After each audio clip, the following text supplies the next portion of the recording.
உலக சினிமா வரலாற்றில் Charlie Chaplin தொடங்கி இப்போ இருக்கிற நகைச்சுவை நடிகர்கள் வரைக்கும் அவங்களோட வாழ்க்கையில் சொல்ல முடியாத அளவுக்கு துயரங்களும் துன்பங்களும் கண்ணீரும் மறைஞ்சிருக்கு. அது நம்மளுக்கு தெரியாது. திரைக்கு முன்னாடி சிரிக்க வச்ச அந்த கலைஞர்களோட வாழ்க்கைக்கு பின்னாடி இருக்கிற கஷ்டம் அவங்களுக்கு மட்டும்தான் தெரியும். நான் ஏன் இப்போ இந்த விஷயத்தை பற்றி சொல்கிறேன்னா, நான் பேச போகிறது ஒரு நகைச்சுவை நடிகரை பற்றி. திரையில் சிரிக்க மட்டும் இல்லாமல் சிந்திக்கவும் வச்ச ஒரு கலைஞன், சின்ன கலைவாணர் விவேக். விவேக் ஒரு பிரபலமான டிவி ஷோவில் கெஸ்ட்டாக கலந்துக்கிட்டாரு. அந்த ஷோவில் ஆங்கர் கேட்ட கேள்விக்கு ரொம்ப சந்தோஷமாக தான் பதில் சொன்னார். கடைசியாக அந்த ஆங்கர் உங்களோட கஷ்டமான வருஷம் அப்படின்னா எதை நீங்கள் சொல்லுவீங்க அப்படின்னு கேட்டதுக்கு விவேக் 2015 வருஷம் அப்படின்னு சொன்னார். 2015 வருஷம் தான் தனக்கு கஷ்டமான வருஷம் அப்படின்னு சொன்ன விவேக் அதுக்கான காரணத்தையும் சொல்லியிருந்தார். ஏபிஜே ஐயா ஜூலை 27 2015 வருஷம் தான் இறந்தார். அந்த சோகத்தையே தாங்கிக்க முடியாமல் இருந்தேன்.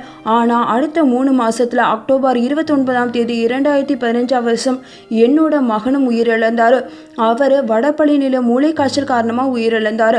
ஆனால் இறக்கக்கூடிய வயசு என்னோட மகனுக்கு அது கிடையாது. என்னோட மகனுக்கு வெறும் 13 வயசு தான் அப்படின்னு ரொம்ப கண்கலங்கி பேசினார். அவர் பேசினதை கேட்ட எல்லாருமே கண்கலங்கிட்டாங்க.